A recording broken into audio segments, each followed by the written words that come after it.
Hello and welcome to another episode of the Real Estate Investing Club, the place investors go to gain actionable advice, learn about current market trends, and hear war stories from other professional investors out there in the field today. Before we get started, I have two quick housekeeping items to cover. First, if you like the episode, we would very much appreciate a like, subscribe, and share. It is the best way to support the show and keep it running. Second, if you are a new investor looking to get started in real estate or an experienced investor looking to take your investing to the next level, we created an ebook for you that will cover how to find deals that are actually deals, how to finance those deals with little to no money down, and how to exit those deals for maximum value.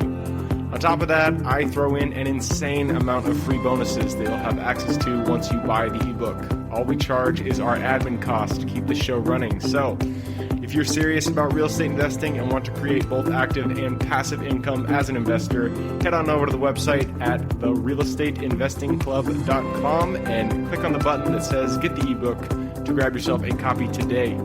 So with that said, let's dive right in. Today we have a very special guest with us, ready to drop some investor knowledge on you. So buckle up, grab your pen and paper, and enjoy the ride.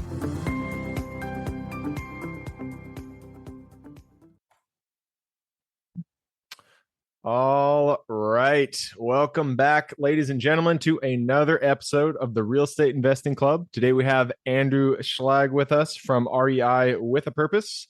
Andrew is coming at us from his car. He had a beautiful, power meltdown over there. But hey, just like in real estate, when shit hits the fan, you just come up with another solution. And Andrew is a shining example of that. So Andrew, thank you very much for getting this done and getting on the podcast.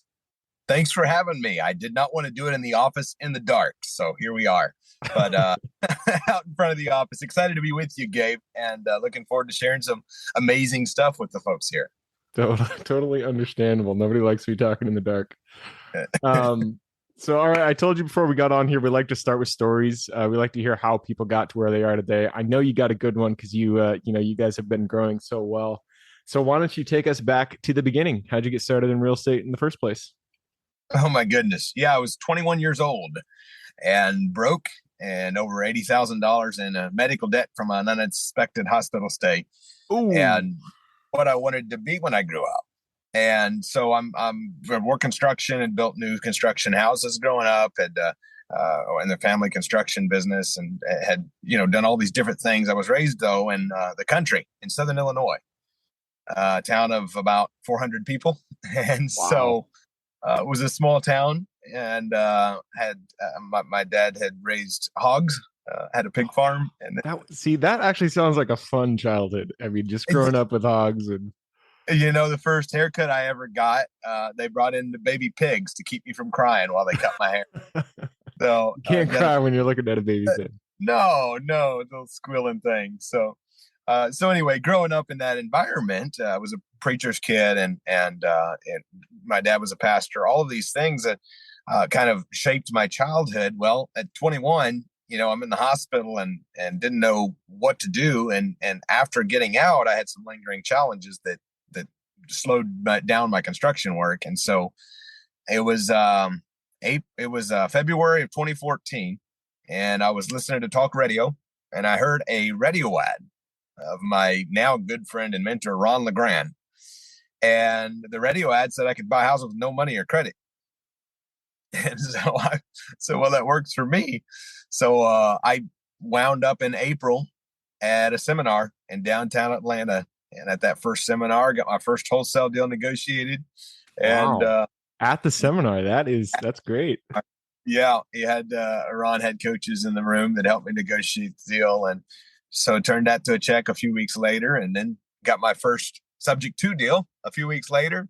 All right. And had just grew it from there. So by the end of go ahead. My brain got caught on getting it done in the seminar. Were they doing calls? Like, were you doing calls while you were at the seminar? Yeah. So I had made a mess before I left. I put out bandit signs, and I'd done a mailing to sellers, and this was a call off the bandit sign. And so I got the call. Wow. You are the only one who has got success with bandit signs. I swear to God. I tried it when I first got into real estate. Those things do not work here in Seattle. It was on a dead end street too. So it was probably not the smartest place to put it, but it worked. It was my first 3 grand. Hey, So there you go. it was fun. So yeah, then at 22 years old, so that was 20. I was 21 when that happened.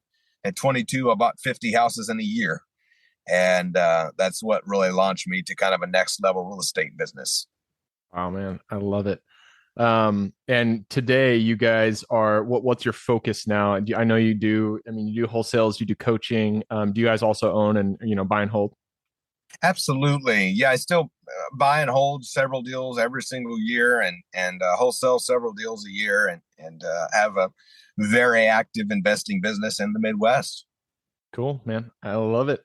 And that's funny that you said, you got your first wholesale done in that seminar and you said it was 3,000. I think it's written somewhere in like real estate law that your first wholesale deal is going to be between 3 and 5,000. Everybody that I talk with, that's just what you make. I made 5,000 on that first wholesale. So you guys out there who are thinking about getting into wholesale, that's what you're going to look forward to. That first check, it'll go up from there, but you got to start small. So 22, you got started at 21, you made that 3,000 in the wholesale or in that seminar. You're stuck, that got you into the game. You're excited. You made the money. 22, you bought 50 houses in a year. That's a big jump going from that first wholesale. What was the transition there? How did you get from 1 to 50? Yeah, so I basically got the right training, which is very important, and started just utilizing it over and over. The deal didn't fit wholesale. I learned to negotiate terms. I learned to negotiate to make the seller a monthly payment or to cover the mortgage. And so deals were calling me, and it just started working. And so I put in all the effort. Felt like quitting about 30 times a day for the first 6 months probably. And so I was building the snowball. And anybody who follows my YouTube or watches me online will hear me talk a lot about the snowball effect. And I talk about the snowball effect because it's so real. It's momentum. And many of the sellers that I talked to in 2014 while I was building and struggling, well, 2015 rolled around and boom, it's just blowing up. The second thing I did, so two things. Number one, I was building the snowball. Number two, I got help. I found a acquisitionist who would call and get deals with me. And now that, doubled my business, more than doubled my business than just me doing it by myself, and then soon replaced me. Perfect, man. I love it. Finding help is, you don't realize it until you do it. And then you're like, man, I wish I'd found help earlier. I wish I'd partnered with people. I wish I'd hired people. It really does, at the beginning, you always want to take everything on yourself, but that's not the way to scale. And yeah.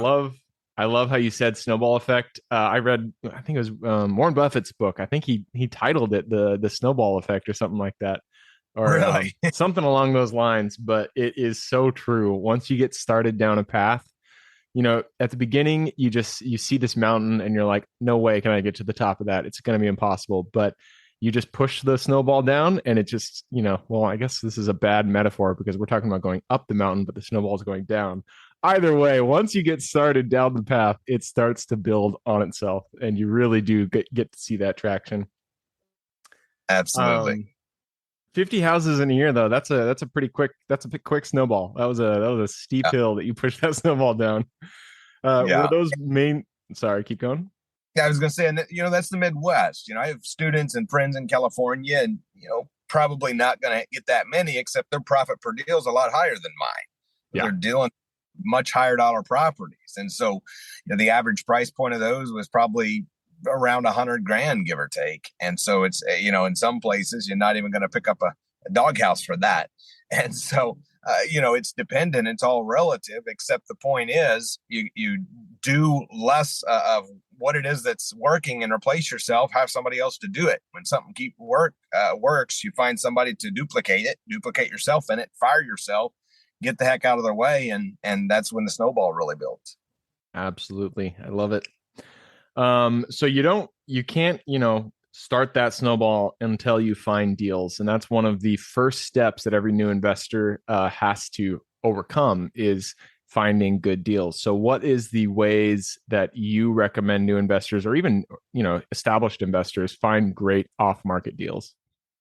Yeah, I always tell people when you're starting, I had no money. And so I had to do everything that was free or cheap. And so, there's Facebook Marketplace, there's Facebook groups, there's buying from other wholesalers, there's, bandit signs, business cards, all the free and cheap methods that get people calling you. You can hire a cold caller to outbound dial for sell by owners. You can buy and skip trace lists, high equity inherited properties, out of state, absentee, high equity. All of these different things you can do that are free and cheap. And then once you get going, and for some of you listening to this, your experience, you're already doing deals, then that's when I start cranking some money into some of my favorite sources, which is mailing campaigns and it's pay per click, Google ads and Facebook ads. Yep. Yep. Those are, I mean, that's what we use too. That is pretty much the tried and true method. Google ads, though, I would say it is, unless you're relatively technical, I would not go there first, because I sunk money into Google ads, man. And I'm sure you've got to the point where you really nailed it down, and that takes time. It takes budget. So what is your experience with Google ads? How long did it take you to kind of master that? Yeah, so I didn't know about them until I was already doing deals. And then I found a guy who, so hire people to do what they do best. And we as investors should do what we do best. What's the three things you should do as an investor? Get leads, follow up, get contracts. Then what should you do? Get leads, follow up, get checks. That's buying and that's selling. It's all business. And so for me, it's finding the person who does it good. So I found a guy out of Texas who had really dialed it in, and he just charged me per lead. Oh, okay. At the time, nearly a decade ago, what is that, years ago now, he charged me $80 or $85 a lead, and he paid the ad spend. So, well, that's kind of my risk removal on wasting money on Google ads, except what if I call 10 leads and I don't buy one? That's $800. And so it's finding the people who know what they're doing, paying them to do it, and again, getting out of their way, because what happens then is the snowball starts to build. And now I have multiple Google ads campaigns that work. But if you do it yourself or you hire a company to run them for you, you can expect to be out several $1,000s before you actually start getting results, for sure. Yep, absolutely. So one of the things that you like to coach, new investors, established investors on, or I guess this would more be established, is how to take your business to the next level. I know that's something that you're passionate about. So what is, someone who has started and they have a little bit of traction, how do you coach them? What are the main things that you suggest they do in order to get to that next level? Yeah. And it depends on what someone is needing, and what level they are. I have people who have done one deal and are just needing to get more leads so they can do deals. I have people that are doing 3 or 4 or 5 deals a year going, man, I've been using the Burr method. I need to be able to surpass my credit. Well, obviously that's the terms business. It's subject to the owner financing and working with the sellers. And then I have people who are doing a deal or two a month, but they're, it's nothing but a high paying job for them. And that's where I say, it's time to get help. In the beginning, that help might be a virtual assistant, might be an admin, might be something simple. And then, where I really dial in is getting an acquisitions manager, someone who negotiates the deal for you, makes sure the leads are coming in for you, gets the contract signed for you with just your approval. And then once that you get the deal, they're the ones getting the buyers calling you. They're the ones negotiating with the buyers, and they're the ones getting the checks for you. And so once you really get to that next level, really bypass yourself and fire yourself from your company, you can, the world, the house world is your oyster. You can do a deal a month. You can do 5 deals a month. What do you care? It's just a matter of focusing on the business rather than in it. Yep, absolutely. That's the E-Myth Mastery is one of the first books I read when I really got into real estate and business, and that's exactly what they preach. I love it. So, just looking at my notes here. So when you, I mean, the levels that you suggested to take, it's actually exactly what I did. I first started with a VA, and I think I almost wish I started earlier because a VA, you can get them really cheap. Look on Upwork. It's great to have somebody in states, but they're always going to be more expensive. If you don't have a big budget, Upwork is great. You can get a VA, and they can really help automate the things that take so long. Real estate, there's a lot of minutia that does need to happen, and VAs, yeah, they start earlier than you think. And then the next one that I got was an acquisitions guy, and that's exactly like you talked about. So I think that you're really onto something. If you're getting started, start with a VA, and then once you get some traction, get that acquisitions guy, and you can really start to move it forward. Yeah. So you guys have had traction. Your snowball is rolling down the hill. What is next for you? What's in the future for your business? Yeah. So next for me again is helping as many entrepreneurs as I can get to that next level. I think this year I've averaged doing, I don't know, 8, 9, 12, I don't know, 10 plus deals a month, I would say. Okay. And so, I have a substantial business, automated business. And so it's, maintaining that because I really, I'm moving into some multifamily. I've been dabbling in that for several years. But as far as my time, my passion, it's to help as many people as I can level up. That's where I find rewarding. I do events, helping people level up. I do the working with them, masterminds, helping them level up. And for me, it's just helping entrepreneurs have the life they dream, have the cash flow they dream, have the time freedom they dream of, without having to be tied in to what they thought was going to be freedom, but wound up being nothing but a higher paying, more demanding job. Perfect, man. Preach it. I love that purpose, and especially real estate. It's such a good tool to use to get you that time and financial freedom. Yes. So I did take a peek at the clock. It looks like we have run through our 15 minutes. So it's time to jump into the quick question round. Are you ready? I'm ready. Let's rock and roll. It starts with books. I'm a big bookie, so give me 2 recommendations, one for general life wisdom and one for real estate specific. Ooh, I must say real estate specific getting to the next level is Traction by Gina Wickman. Okay. That is huge, massively helpful. And life wisdom. That's a tough one. There's so many good ones. I have to think about that one a second. For life wisdom, something, and it may sound cliche because I love Think and Grow Rich, but for me, the most wisdom I've ever gotten is out of the book of the Proverbs, straight out of the Bible. Proverbs is solid. That's little snippets of wisdom that can go a long way. Every success book I've ever read comes straight out of there. So perfect. I love it. And yeah. Traction, you're actually the first person. We've done more episode, I don't know, 270 something. You're the first person to recommend Traction. So I love hearing new recommendations. That's something maybe I'll have to pick up. You'll love it. Let's move us on. We're going to the next question. This is for your younger self. So if you could go back to the Andrew who was just buying that, let's say he was just in that seminar, he was picking up the phone, calling for that first $3,000 check. Go to him, look him in the eye, give him one piece of advice moving forward. I'd say whenever something starts to work, focus in on it. Don't get shiny object syndrome or distracted. I've made a lot of money doing the things I'm good at and building up the team. And I've lost a lot of opportunities and time by distracting to things that I wasn't good at and shouldn't have ever distracted to. Man, that is good advice. Shiny object syndrome is a very real thing, especially in real estate. And even it can even go down to like asset class. Like I've bounced between single family, I bought mobile home parks and then self-storage. And when you go through so many different kinds of assets, you don't see as much success, as much traction as you do when you really focus in, you dial in the systems for one business type. So I'm glad you said that because that's really good advice. All right, next question. This is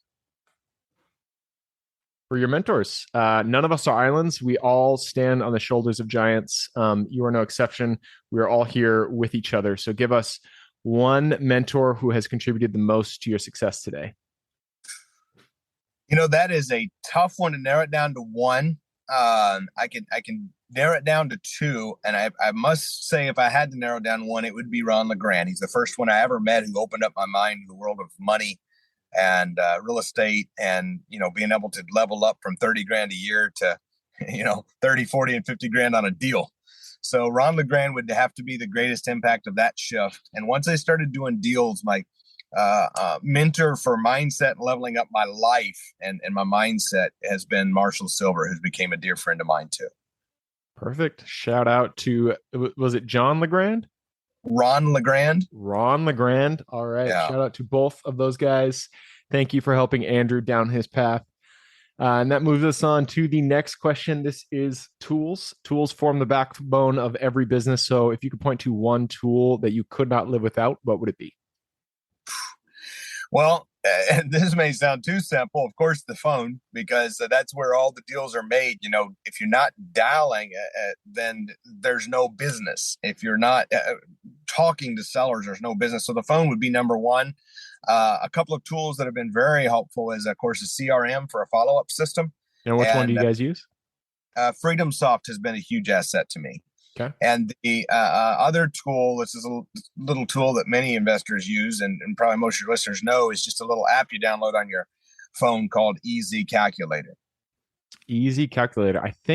So I've moved on. I'm in commercial, and so I don't use the same tools as the residential guys. But I think when I was in residential, I think I downloaded that one, and it was pretty good. You just type in the numbers, it tells you the cash flow and all that stuff, right? Tells you a lot of good stuff for the mortgage payments, and a whole bunch of cool stuff. So. Nice. I love it. All right. That moves us to the very last question. This one's for the listeners. You've given us a lot of good advice. I'm sure people want to reach out. So what is the best way for them to get in contact with you? Yeah. AndrewSchlag.com is a good way. Andrew and then Schlag, SCHLAG.com is a great way to see what I have going on. And then as far as following me, I have Facebook, I have Instagram, and I have TikTok. So find me there at Andrew Schlag. Perfect. I will put all those URLs in the show notes. So if you guys want to reach out to Andrew, just go ahead and click a little more in the description. It'll pull down the full description. And in there, you can find Andrew's URLs. So Andrew, that wraps it up. Again, I appreciate you hopping on. Even if you had to get in the car, I appreciate you making it onto the show today. Great being with you, Gabe. Thanks so much. And stay awesome. I'll see you soon. All right. And for everybody who's here with us today, thank you guys for showing up. You are the reason we do this. So if you guys have any questions whatsoever, reach out to me, Gabe at therealestateinvestingclub.com. Other than that, I hope you guys have an absolutely fantastic week. Keep rocking real estate, and I look forward to seeing you on the next episode. All right. Before I officially sign off, I have a quick announcement to make. If you're interested in becoming a passive investor in one of my deals, my own company, Kaizen Properties, is looking for capital partners for our upcoming projects. We invest in what are known as recession-resistant assets, mainly self-storage facilities, mobile home and RV parks, and industrial properties. If you're interested in investing and would like to learn a little bit more about my company, our investing criteria, and some of the previous projects we've done, go to the Real Estate Investing Club podcast at therealestateinvestingclub.com and scroll all the way down to the bottom of the page. Click on the Invest With Us button. That'll pop up the investor form. Fill that out, and we will reach back out to you as soon as we can. Or if you prefer a little bit more of a personal touch, you can reach out to me at Gabe at therealestateinvestingclub.com. So really, that is it. Again, it was a pleasure hanging out with you guys during this episode, and I look forward to seeing you on the next episode.